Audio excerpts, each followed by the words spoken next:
Cek Kiai Atha Al-Khrasan radhiyallahu ta'ala jarioskeun kecapan ti Kangjeng Nabi urang Kangjeng Nabi Muhammad sallallahu alaihi wasallam mengenai fitnah. Idza kana khamsun di mana terjadi nulima bakal bukti nulima.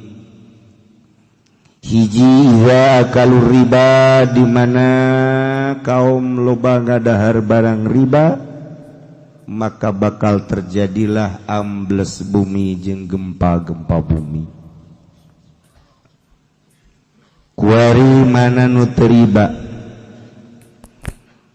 Urang kuari dagang nyokot duit di bank make bunga riba. Urang kuari melim kendaraan melalui bank make bunga tetap riba. Deposito urang di bank diarahan ku urang bunga-bunga tai riba. Masalah naon kuari ribaan urang meuli imah kreditan riba. Kendaraan kredit riba. Urang dagang disuplai aya bungaan tetep riba.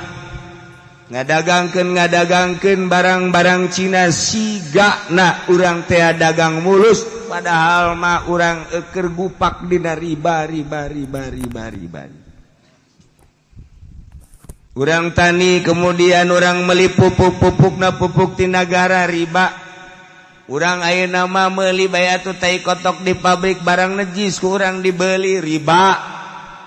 Mana nun teu riba kuari.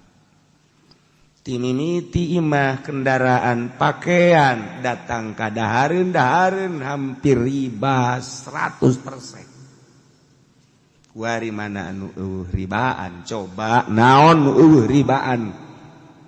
Mun Kangjeng Nabi nyaritakeun di akhir zaman ke bakal kabeh ti mimiti kendaraan imah jeung dahareun pake sandang pangan kabeh haram. Sahabat kaget. Kudu kumaha tungke eta?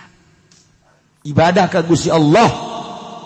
Ieu kuari urang nah mana nu terlibat? Mana? Urang hayang embung tina riba. Kiai kuari kiai cicing bae usaha teu naon teu kan dibere ku pelimbah teh biang riba. Kuari kiai cicing bae kemudian dibere ku pamarentah disumbang ku pamarentah pamarentah majuri riba. Urang dibere kuari ku petani rada deureus petanina anu bisa mah rada deureus tapi petani kapan ai petani gede mah surubukna dan lain sebagainya geus riba malulu urang dibere ka kiai-kiai nu cicing bae nyesep kana urusan riba. Mana nu teu riba? Iyalah ketika kaum-kaum manusia ngadahar barang riba tunggu bakal terjadi khasaf wa zalal, gempa-gempa, ambles-ambles. Geus puguh urang ngadenge tsunami 250.000 sakali nu maot. Padang geus teu kacaritakeun sabaraha puluh ribu nu maot datang ka teu kanyahoan kuburanan. Di Sukabumi di Cianjur ambles hese dicokotna deui. Tsunami Pangandaran sabaraha ribu manusia. Yogyakarta gempa. Kamari Garut banjir teu kacaritakeun sabaraha ratusna lantaran urang dibere informasi nu dangkal ku pamarentah. Padahal sabaraha ratus imah jeung sabaraha ratus personil manusia. Parae.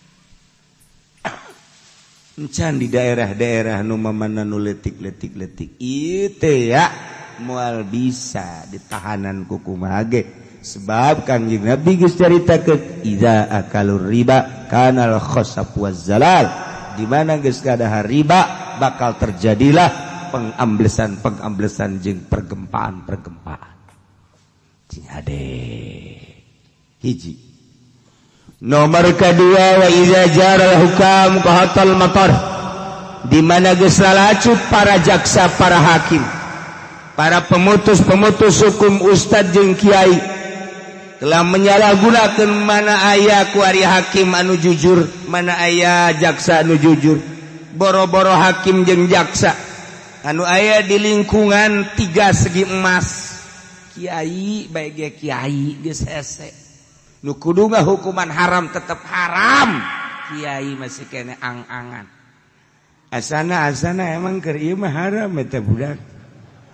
Kiai eta kredit wa emang ai asana mah bener eta. Ieu mah jah haram. Ai kuari mah ya wallahu alam lah. Baheula sepakat boga bang haram kitabna eta keneh, masalahna eta keneh. Kok ganti tahun ka dieu urang kababawa ka ditu. Masyaallah karim. Tinggal tunggu qahatul matar. Ditahan bakal hujan, dina ayana hujan teh jadi kabarokahan. Biasana turun hujan teh sejuk tiis, tapi ieu mah turun hujan keur hujanna ge urang hareudang keneh bae. Baheula mah turun hujan teh jararadi segala rupa. Jadikeun kasuburan anu pohara kuari mah turun hujan aya aturan tatangkalan di hujanan garing model kuari. Iyalah akibat pemutus hukum anu henteu jujur. 2. Nomor katilu wa idza zahara zina wa 'alanu bihi kana al-maut wa kasura fil nas. Di mana-mana lahir zina bahkan kaum teh geus ngalohirkeun nembrakeun kana zina maka bakal kapanggih engke di kaum paeh-paeh jeung loba pararaeh ngadadak.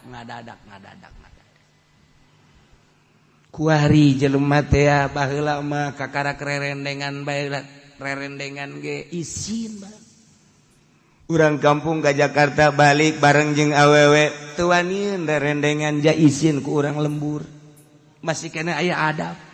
Tapi kuari Masya Allah geus lain rerendengan deh. Silih pacok di jalan sini.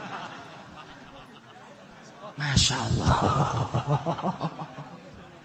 geus ka isin buat budak ngora anu bodoh mah masih keneh rada leuheung, lain berarti halal, lain berarti menang leuheung, masih keneh menggebu syahwatna jeung nafsuna. Tapi pan kuari mah urang ngadengen naudzubillah summa na'udzubillah min dzalik. Lamun nu berpendidikan ai eta guru-guru zararina. Ari eta anu osok mere petuah-petuah di negara zararina. Lamun baheula di zaman Pak Harto, zaman Pak Adam Malik bain bongkar-bongkaran berapa cengceman wanita nu aya di Cipanas, nu aya di Puncak. Saat eta main bongkar-bongkaran nu tadina masyarakat teu nyaho. Di zaman Pak Adam Malik muncul Menteri Penerangan Harmoko. Tidinya lah main bongkar-bongkaran kanyahoan jenderal anu cengcemana anu, menteri anu cengcemana anu. Eta zaman eta kuari mah geus ambalaya. Ambalaya kuari mah. Lantaran baheula mah disadiakeun teh lamun kunjungan ke negaraan luar negeri ka urang eta teh persediaanana aya di jerona persinahan deuk dipake deuk henteu. Kitu kene kunjungan ke negaraan Indonesia ke Amerika, ke Inggris ke mana deuk dipake deuk henteu, tapi perlengkapanana geus aya. Kuari mah kunjungan DPR ka daerah bae geus kudu kos kitu. Jarariji aing mah ngadengeun. Lamun dibongkar urusan per DPR-an jeung per MPR-an, naudzubillah min zalik wa min zalik wa min zalik wa min zalik wa min zalik wa min zalik wa min zalik wa min zalik wa min zalik. Uyuhan betah hari rup di dinya. Uyuhan betah hari rup di dinya. Masya Allah. Nah iyalah bakal ulah kaget sing geletek bakal loba nu maot. Maot ngadadak truk maot.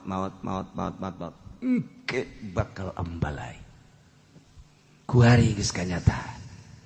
Wa idza muliyatiz zakat di mana teu daek zakat jelema halakatil masyah bakal rusak sato-sato hewan.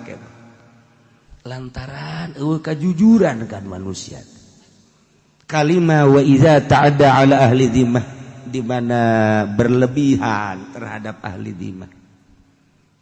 kafir-kafir anu bayar upeti di negara di urang ieu WNA WNI warga negara Indonesia asli WNI anu nyieun warga negara baik eta bule maupun eta orang RRC atau sekitarna nyana domisili di urang bayar upeti kan ka negara ketika urangna berlebihan terhadap manehanana dimomoy ku urang sehingga dengan kamomoyan negara urang nyana bisa laluasa di urang bergerak perekonomian bahkan lain sekedar perekonomian nyana bergerak perpolitikan mengalahkan pribumi iyalah akibat ta'ada ala ahli zimmah orang pribumi na ngamomoy ahli zimmah karena tidaulah kekuasaan bakal dicekel ku jelema-jelema kafir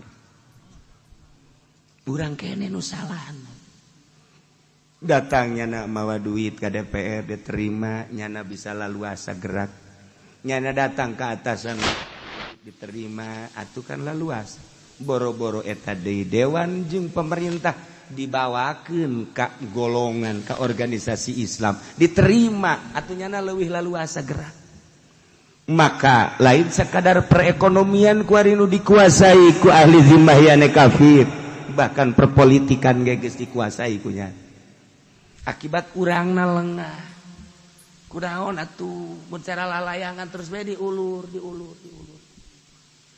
hanya sekedar sebuah kendaraan, hanya sekedar sebuah penghargaan, hanya sekedar sebuah dunia, tapi acak-acakan makan KBH. Iyalah, lamun jelema geus berlebihan terhadap ahli zimmah yakni kafir-kafir, kana tidaulah bakal ayalah kekuasaan dikuasai ku kafir. Baheula mah masih kene terpimpin di zaman Pak Harto teu bisa gerak. Nyana silakan perekonomian gerak hanya sebatas ekonomi tetapi aya aturan-aturan main setelah dibuka blak kuari geus bararuncul kafir-kafir nu jadi bupati jadi gubernur urang geus teu berdaya kuari akibat urangna keneh lunak ku dunia tinggal diperhatikan ku urang ka hareup lantaran negara makin bok-brok, negara makin kacau, negara makin amburadul. Lain eueuh di luhur teh anu barisa ngaji, lain eueuh di luhur nu talar Quran. Tetapi naon hartina Quran ditalar lamun eueuh mangpaatna jang negara. Naon hartina kapinteranana seorang menteri lamun kamangpaatna teu karasa ku urang. Naon hartina sebuah organisasi Islam lamun memang teu karasa ku urang. Mana atuh ieu napas-napas Islamna? Tarolah napas-napas demokrasi na mana atuh kuari lantaran lunak terhadap ahli zimmah kekuasaan bakal dicekel ku ahli zimmah tinggal orang introspeksi negara nu sakieu gedena dicekel ku bangsa Indonesia nu sakieu lobana jeung palalinterna kok hanya segerintil dua gerintil manusia bisa menguasai urang bodoh amat urang bloon amat urang goblok amat urang tolol amat urang ditolol-tolol ge emang urang mah tolol digoblok-goblok emang urang goblok kunaon atuh hanya beberapa gerintil manusia bisa menguasai marilah urang introspeksi babarengan negara urang sebuah negara anu maju nu makmur anu diperbutkeun ku seluruh negara lantaran ieu hasil negarana luar biasa geus puguh pertanian logam, minyak, kayu, segala rupa aya di urang. Bahkan aya seberapa pulau anu encan pernah dijamah ku tangan-tangan manusia. Saking makmurna. Sakieu ge dikorup terus ku Amerika, dibawaan ke luar negeri. Lain bae Amerika bahkan negara-negara lain mawaan hasil-hasil bumi, tetapi henteu pernah kadenge di urang kalaparan. Henteu pernah urang seakan-akan nyabodokeun, mengabaikan sabodolah. Tetapi lamun geus menguasai negara berarti kan gede dicaplok ieu negara urang berpikir nah iyalah wa iza ta'adda ala ahli zimmah kanatid daulah cek Kangjeng Nabi di mana dibere embar jelema geus sumuhun dauh berlebihan terhadap ahli zimmah sehingga urang teh bertekuk lutut karena tidaulah kekuasaan bakal dicekel ku ahli dhimah. Na'udzubillah min zalik wa min zalik. Urang ngomong ku kumaha ge sapira urang jelema nu aya di handap boro-boro polisi jeung abri hansip ge lain urang. Boro-boro budayawan urang mah puguh ngaji ge sapira ieu mah jeung jelema frustasi mah lulu kabeh. Jelema anu empes-empesan kabeh ge kan sakadar bisa ngomong jeung ngadoa we ka Allah. Mudah-mudahan di negara urang ku Gusti Allah diamankeun. Negara urang ku Gusti Allah diperhatikeun. Negara urang ku Gusti Allah dijujurkeun jeung diadilkeun. Negara urang ku Gusti Allah diamankeun sehingga urang nu ngeusian negara bisa jadi ngarasakeun katentreman jeung keamananana. Jang kelanjutan hirup urang anak urang incu urang jeung balerea supaya tentrem subur mahmur loh jinawi bi barakati ummil Quran al-Fatihah. Bismillahirrahmanirrahim. Alhamdulillahirabbil alamin arrahmanir rahim maliki yaumiddin iyyaka na'budu wa iyyaka nasta'in ihdinas siratal mustaqim siratal ladzina an'amta 'alaihim ghairil maghdubi 'alaihim waladdallin.